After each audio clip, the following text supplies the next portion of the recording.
Hello there, my name's Scott Walter. Along with my wife Erica, I'm the sixth generation owner of our family farm here just outside Viola in the Driftless area of southwest Wisconsin. For over a century my family farmed these acres, and although we're no longer actively engaged in farming, Eric and I are very interested in managing this land appropriately so that we leave a legacy of land health for our children on into the future. As we began to get interested in managing the forests that cover this farm, we realized we had a lot of learning to do. So the first thing we did was started to talk to people, started to do a little research to understand exactly what we had here in terms of our forest resource. We learned the different tree species that are present here. We learned their habitat needs, where they like to grow, and how they competed with each other to form this dynamic forest community that we see around us here today. Our goals are manyfold with respect to our land, but in terms of the forest, we want to make sure that we're able to sustainably harvest timber both during our lifetimes and throughout our children's and their children's lifetimes, but also to maintain a very diverse forest community that supports an abundant and diverse wildlife community, so that there's habitat for all the critters that share this farm with us. One of the things that right now is threatening that diversity is a decline in oak forests. Oaks are a very disturbance-dependent species, and they're being replaced fairly rapidly across their range by more shade-tolerant species that do well in the absence of that disturbance. And in this area, sugar maple is tending to overtake the oak. So one of our goals, particularly on this site, is to regenerate oak, so that the oak forest can continue to be an important part of this farm and the wildlife that are dependent on those oak forests. And what I thought we could do today is produce a short video so that other landowners could gain from the knowledge that we've gained ourselves with regard to how to regenerate oak and maintain it as an important component of your forest. We're also going to talk a little bit about prescribed fire and how prescribed fire might be used to introduce again that disturbance that favors oak over other species. And if the weather holds for us, we're hoping to light that fire later on today, and we'll step you through all the things that went into getting this stand to this point and went into preparing for that burn today.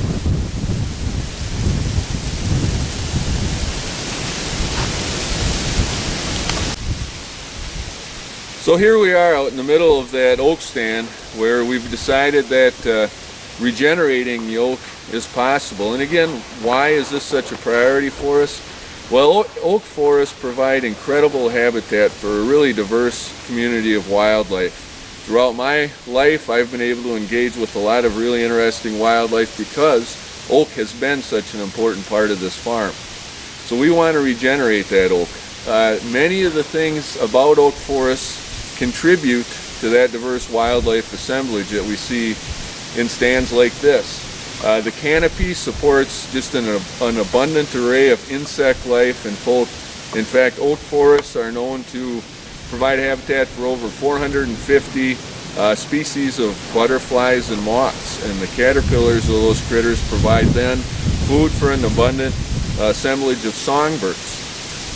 The bark on oaks is very fissured, very textured, ridged. That provides again habitat for a lot of insects that bark-leaning birds like nuthatches, chickadees, woodpeckers, creepers will utilize. Other trees with smoother bark tend to provide lesser insect base on the bark for those bark leaners. The canopy in oak forest tends to be less complete, a little more diffuse than that of other forests. It allows a little more sunlight to reach the forest floor. That allows the development of a multi-layered canopy, a little bit of a mid-story, a rich assemblage of ground layer plants, and again, that's all habitat for different species of wildlife. And again, of course, we're standing in an oak forest, and you can't talk about oaks without talking about acorns. And those acorns are critical food items for everything from deer, turkeys, ruffed grouse, and actually can drive the population dynamics of the small mammal populations. Squirrels on this farm tend to be very abundant following years where we've got a lot of acorns produced. So again, it's very important for us to try to maintain oak where we can on this property to support that diverse wildlife community. And if you're interested in maximizing the diversity of the wildlife on your land, you really need to consider what might be done to regenerate oak on your property. So why did we choose this site? Well, one of the things about oak, it tends to compete better with other tree species on dry sites. On moister sites, other species can outcompete oak, but on dry sites, oak tends to have a bit of an advantage. And as we see in this site, it's sloping toward the south and the southwest. The soils are very shallow. You dig down an inch or two, you're past the organic layer and right into rock and sand. So it's from that viewpoint, it's a particularly adept site for managing oak. Another thing, we've got lots of oak in the canopy. If you look around, you see large red oaks, large white oaks, and of course that provides a seed source, acorns, that we can use to regenerate oak and develop a seedling layer on the forest floor. So one of the other things that led us to think about oak in this site is there wasn't a lot of other competing species present. There was some sugar maple, some ash, bitternut, hickory, shagbark, etc., but it wasn't as dominant as it is on other parts of the farm. So we had oak here in abundance, and we thought we could try to regenerate it. So once we decided to regenerate oak here, what was the process? Well, the first thing in oak regeneration, even though we've got these large trees present, you need to make sure that you get a fairly thick layer of oak seedlings established on the forest floor. This is known as advanced regeneration. And of course, developing that seed layer is what oak regeneration is all about. A couple things to keep in mind though, and really the two driving factors behind developing that advanced regeneration and managing for oak in general, you've got to manipulate light levels. Oak is relatively intolerant to shade. With a full canopy up above, those acorns will drop, they'll germinate, you'll have those oak seedlings present, but they'll die out. They'll get shaded out, whereas other species like sugar maple will persist and the stand will transition. So you want to manipulate light levels to favor oak. You also need to deal with competing vegetation. The other species that invariably will be in the stand and competing with oak for that light and for other resources. So along those lines, the first thing we did was go out and assess how many oak seedlings we had present on the forest floor. Generally, a rule of thumb is you want at least 400 to 500 seedlings per acre to make sure there's enough oak to give that stand a chance of coming back as an oak type. And it's fairly straightforward to go out and figure out how many oak seedlings you've got. If an average 6-foot person, and I'm a little taller than 6 feet, so I might want to go like this, but if you walk through your stand, extend your arms and just spin in a circle and count the oak seedlings below you. And again, of course, this is easier during the summer when there are leaves on the seedlings. That circle circumscribes a radius of about 1/1000th of an acre. So for example, if you go through your stand and just sort of randomly do this and count the seedlings below you, if you were to do that 100 times and you counted 40 oak seedlings in total, multiply that by 10, you've got in the neighborhood of 400 seedlings per acre. So once you've got those oak seedlings present, again then, it's dealing with light, manipulating light, making sure there's enough light for those seedlings, and the competing vegetation. When we first started to engage in managing this stand, it had a nearly complete canopy closure. All the other trees that were in here were limiting the light that was reaching the forest floor. So the first thing we did is what's called a first stage shelterwood harvest. We went in and we opened up that canopy by removing nearly all the other trees. As you can see, we left the large oaks to provide that continued seed source and the ability to add to that advanced oak regeneration, but we removed nearly everything else. So here's an example of one of the stumps, the trees that we took out, and these are scattered throughout the forest. What that resulted in then is, if you look upward, is a canopy that's probably less than half full now. So if you come in here in the summer or on a sunny day, there's a lot more sunlight reaching the forest floor. There was also a mid-level canopy composed of ironwood, prickly ash, autumn olive, some elm, a bunch of species that would outcompete oak and were contributing to that shaded condition on the forest floor. Those stems, those shrubs and trees were non-commercial. We couldn't sell them. The shelterwood harvest, Eric and I made a little money on. So we were both deriving some income and steering this stand toward the goals that we had for it. But that mid-level canopy, the ironwood, etc., that was present, I then had to come in with a chainsaw myself and take care of. So I knocked that down. If you look across the stand, you'll see a lot of the residual down woody debris that's left. But what that gave us then is a lot more sunlight. So that took us well on our way to regenerating this as an oak stand. But of course, what happened when we opened up that canopy, it wasn't just the oaks that had access to that extra light, it was everything else. So the issue we're facing right now in this stand is that the black cherry, the hazelnut, the prickly ash is shooting up past the oak, and the oak seedlings are buried down lower, closer to the ground. So the next thing we need to do is get rid of the competing vegetation, knock that back in some way that we can favor oak. The tool that we're going to use, and the tool that can be very effective at this stage in oak regeneration, is prescribed fire. Very careful and thought out application of prescribed fire. And I know that many people, when they think about fire in the woods, what comes to mind are those big canopy fires you see on the news raging through western coniferous forests. What we're going to do here is burn the leaf layer, provide enough heat to top kill the competing vegetation, yet favor the oak. Why does it favor the oak? Well, one of the interesting things about oak, one of the main reasons they're adapted to fire, of course the thick bark can protect the older trees from fire, but oak seedlings invest a lot more energy in their root system early on in life than they do in upward stem growth. That's the reason that we've got hazelnut, we've got prickly ash, etc. growing so tall already in here, but the oak seedlings are suppressed. The oaks tend to grow down, other trees grow up. What that leads to is those oak seedlings, although they're being shaded, they've got a lot of energy stored in those roots. So if we put fire through this stand and we top kill everything, we'll probably, if we get a good fire here today, we'll also top kill our oak, but that fire may outright kill the competing species that don't have those energy reserves in the roots, and the oaks then will be able to shoot up very quickly.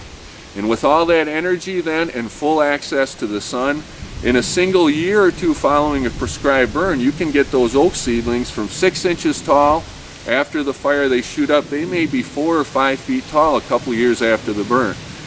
In this country, with the deer populations we have, that's advantageous because you can get those leading buds on those oaks up above the deer and give them a fighting chance to survive. So that's our next step, and shortly here we'll step through the process that we went through and all the things that we considered when setting up prescribed fire in the stand.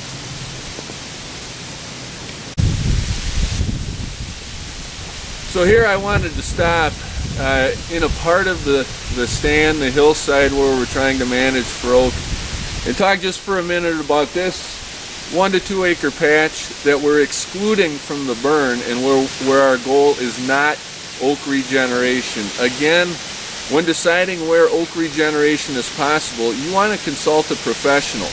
You want to go out and understand what's present and how realistic oak regeneration is. As I mentioned, oak is in decline because in shaded forests and with improper management, other species like sugar maple can come in the understory and dominate. And that's exactly what's happened here. This farm, unfortunately, about 20 years ago was high graded. The large oak trees, most of the farm in my youth was dominated by oak forests, but many of those large oaks were taken out without any consideration of that, developing that oak seedling layer, the advanced regeneration. And what's happened across most of this farm is that maple then got a toehold, took advantage of that additional light, and has come to dominate the stand.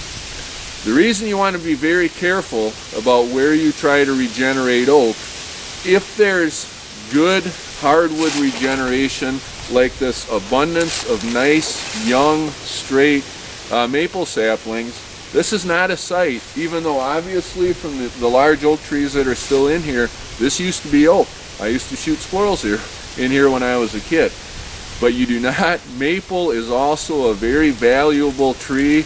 I love maple. We make maple syrup every year. We've got a bit of a business going here. As much as I like oak, as a wildlife person, on a site like this, it just does not make sense to remove this high quality maple. So with the maple present here, what we decided to do was exclude this little two acre patch of maple from the burn. And to do that, I simply went through with the leaf blower and created this fuel break. So we'll be able to push that fire through above that fuel break and regenerate oak.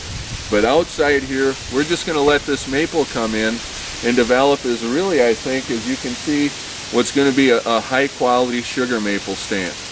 So again, a lot of forethought goes into the decisions that are made with respect to what to manage for where on your land. You really need to seek the advice of a forester or a natural resource professional, but I think in this case we're making the right decision. Nature wants this to be sugar maple, and I'm looking forward to see it develop as a sugar maple stand. Wanted to stop really quick here at this site and talk about something we did in addition to the first stage shelterwood harvest when we took out all the competing species in this stand, the timber sale we had. There was about an acre and a half of large aspen, 18, 20-inch diameter aspen right in the corner here. These aspen probably came in 60, 70 years ago when my grandfather took the cows out of the woods. And it provided us an opportunity to maximize the diversity in this stand, retain aspen, and provide some really outstanding wildlife cover for things like deer and ruffed grouse, which still hang out here from time to time on the farm. If you've got aspen on your land, realize that it adds diversity to your forest, but to manage it, you need to clear cut it. I know clear cutting has a bad name, but aspen is a very, very shade intolerant species. It cannot grow in shade at all. It tends to colonize and grow in sites that are fully drenched in sun. But as that aspen develops, and as we develop those big 18-inch aspens on this site, they cast the shade and they can't regenerate under themselves. But what they do is sucker sprout and coppice sprout from the roots following a harvest. So though it sounds maybe counterintuitive, the way to manage for aspen and maintain it in your forest is to cut it. It's just like a haircut. You take the big trees out, as you can see here, the little trees then, the regenerating aspen, come in profusion. And it's really a great way to add some quality, dense vertical cover to your forest. So what we did, when the loggers were in here taking out the large trees in our oak stand right next door here, I just came in and I marked these aspen and they took them out for me. And as you can see, we've got some really great wildlife habitat as a result. It's not a coincidence that both my bow and my gun deer stands are located near this little patch of cover, because this draws deer in. The last ruffed grouse I saw on the farm flushed right out of this. So again, looking at forest management on your land in the big picture, look for these opportunities. If we hadn't cut this aspen, at its current age, which was probably 60, 70 years old, it was starting to fall apart, become decadent. This would have converted fairly quickly to sugar maple or some other forest type, and we would have lost this little element of diversity in our forest and the wildlife habitat it provides. So really thrilled with this little cut here, and looking forward to seeing what it develops into in the future.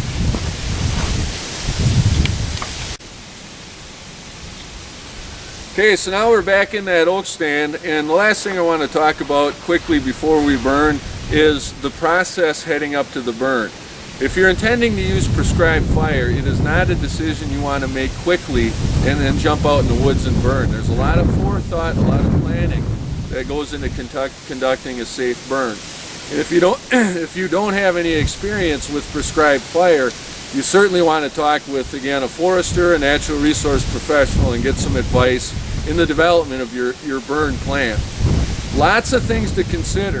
First of all, the timing of these burns is really critical. You can burn in these stands during either the fall or the spring. I know that some people tend to burn these oak stands, do these regeneration burns in the spring, but I think fall may be a little bit better. You might get a little bit better kill, primarily because the fuels that we'll be burning today is just the accumulated leaf litter. So what we've done this year is we've waited for leaf drop. You can see the leaves are all off the trees. We've got a fairly thick, maybe 4 or 6 inch layer of leaf litter here to burn. In the fall, that leaf litter is loose. We've got this nice loose leaf litter, a lot of oxygen in there, fire's going to carry well. After snowpack, you go into these stands in the spring, that leaf layer is going to be compressed. It's not going to dry out real easily, and your window to get that burn might be fairly narrow. Okay. You also certainly want to take into account weather conditions. We were hoping to burn today. I'm hoping we still can, but holding that leaf litter, it's fairly moist. We had rain a couple days ago. There's a breeze coming through here. It's not drying out really well.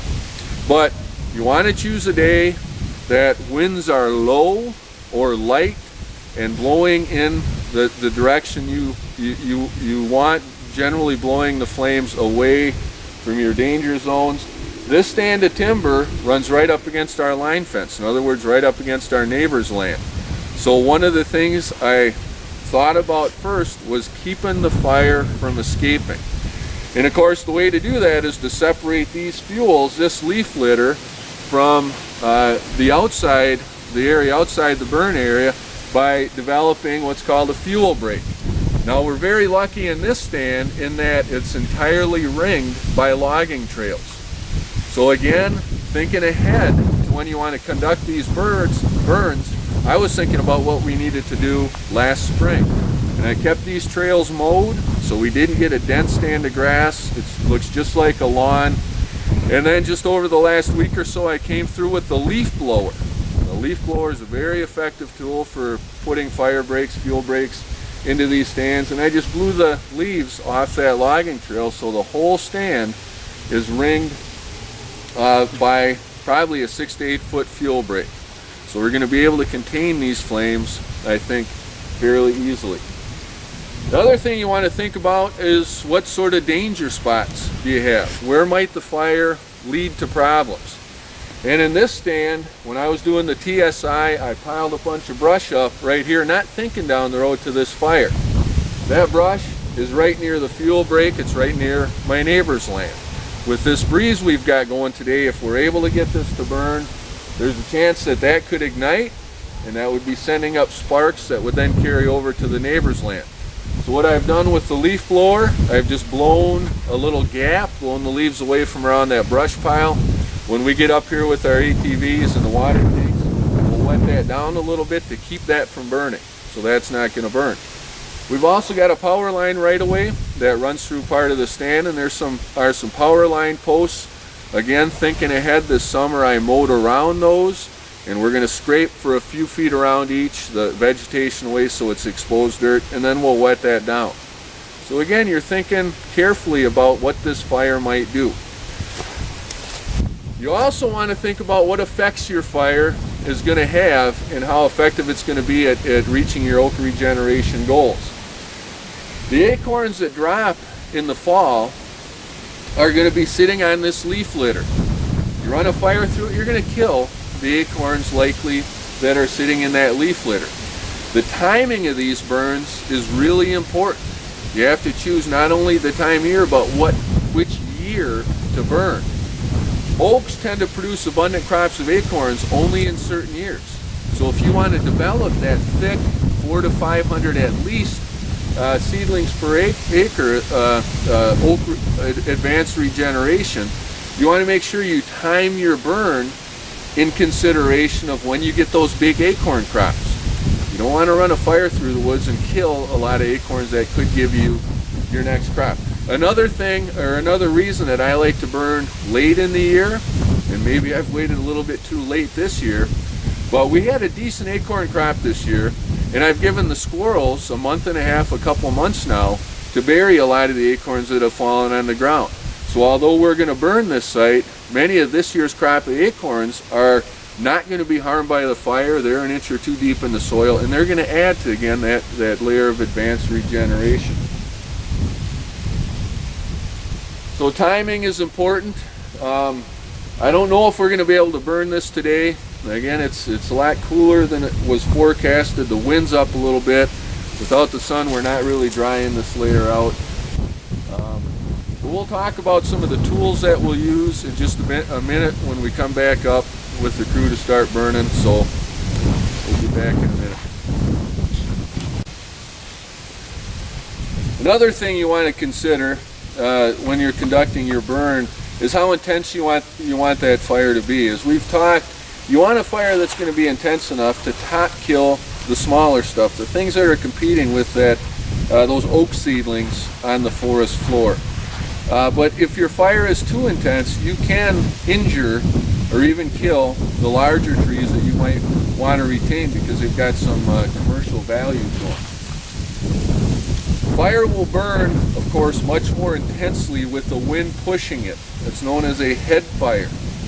So you want to consider how much of your stand you want to burn with that very intense head fire. It's again either burning, being pushed by the wind, or burning uphill. You can also light the fire on the downwind side of your stand so that it burns more slowly but more calmly into the wind. That's known as a backing fire. Okay? Big trees like this, even though they've got that thick bark and are relatively resistant to fire, they again can be injured or killed. In hill country like this, the trees that are growing on that slope tend to accumulate more leaf litter, etc., in pockets on the uphill side of the trees.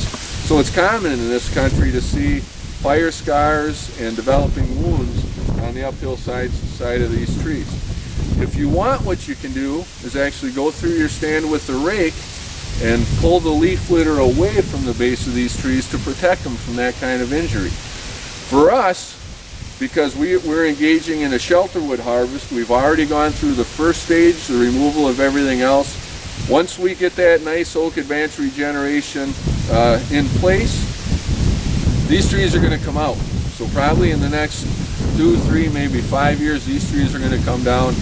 So I'm not really worried about the fire scars or the slight charring that might result from this fire. So I have not done that. That definitely is something you want to consider, the effects your fire might have on the oak.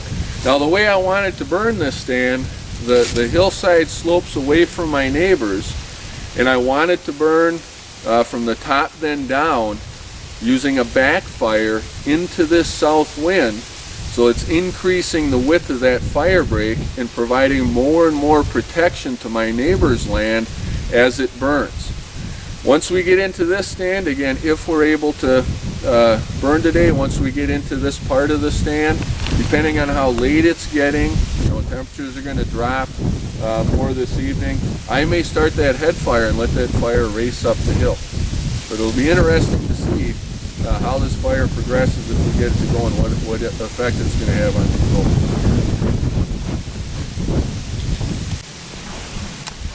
Okay, we had to wait a couple days. We never seemed to get the weather we needed. It was either too damp, we had a couple light rain showers, or too windy to get this fire going. But it's not really perfect today. It's a little windier than I'd like. It's cold. The leaves are still a little bit damp, but we've got some snow coming in the forecast this coming week, so this is kind of our last shot yet this year to get this fire going. So we're going to try it this afternoon. We've got some friends and family, some neighbors coming over to help, 8 or 10 people in total. We've got a number of hand tools, some flappers, some backpack sprayers, a couple of four-wheelers with water tanks and hoses on the back, so I think we're prepared that way. You can see the wind's blowing, but it's blowing away from my neighbors into the stand. So I think we're gonna, even though we're gonna be burning with the wind initially, we're gonna light the fire along this fuel break here, let it burn into the hill, and then I'll start the uphill fire on the other side of the stand. So we'll shoot some video. Erica will shoot some video at various points during the fire, but as my idol Les Johnson likes to say, let's get to burning.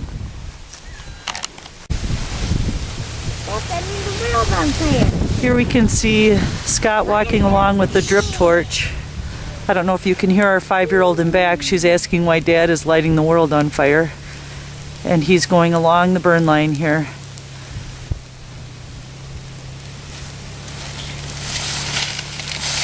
Yeah. Here we are, we've just lit the fire. We have people placed along the line. You can see the smoke coming this way, obviously, burning away from the neighbor's land.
Okay, so here we are back in that oak stand the day after the burn.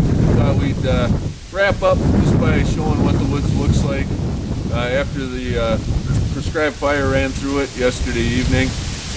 We actually had a little bit better burn than I anticipated with the moisture that was still in the leaves. Fairly broken, didn't burn everywhere in the stand, but as you can see around me and behind me, the fire did carry through most of the stand. Not a real hot burn, largely because of that moisture that was still in the lower leaf layer. But I think we did move the stand further toward our goals. I've walked around a bit, and there's quite a bit of charring at the base of the prickly ash and the ironwood and some of the other stuff that's in here. So I think we did accomplish our goal from that point of view. The fire wasn't really hot. You saw in the video that it did carry fairly well through parts of the stand. So, you know, oak regeneration's a process. This wasn't a magic bullet. There is no magic bullet, but this is one of the things that I think we've done that's going to carry us toward our goal of regenerating this as an oak stand. So, you know, to wrap up, this is really the third practice we've implemented here. Of course, we did the first stage shelterwood harvest. That was a commercial harvest. We made a little money. Then I did a timber stand improvement, and now we've to deal with some of that competing vegetation that's come in, we've done a prescribed fire. I'm thinking probably in a couple years we may want to run fire through this again to try to accomplish the same goals, maybe get a little bit hotter of a fire, because I don't think we top killed probably better than half of the stuff that's in here, but we'll wait until this spring and see. And that's what's really exciting to me about working with my family to manage this land. It's a way to connect better with the lands that you know and perhaps love, like we love our family farm here in Richland County. It's a way to get out and engage and try to do something productive and beneficial for the future of both the land and your family. So we'll come back out here in the spring and see what effect this fire had, and then we'll see where to go from there. But if you're interested in exploring this type of work in your own woods, again, consulting a professional, your local forester is always a great idea. But just start thinking. As you spend time out in the woods, the more you think about what's there, what could be done, the more you learn, the better able you are to engage in land management and steer your forests in a direction that is both beneficial from the point of view of the forest, the wildlife that need it, and the economics, the value of the timber on your land. So anyway, that's what we've got.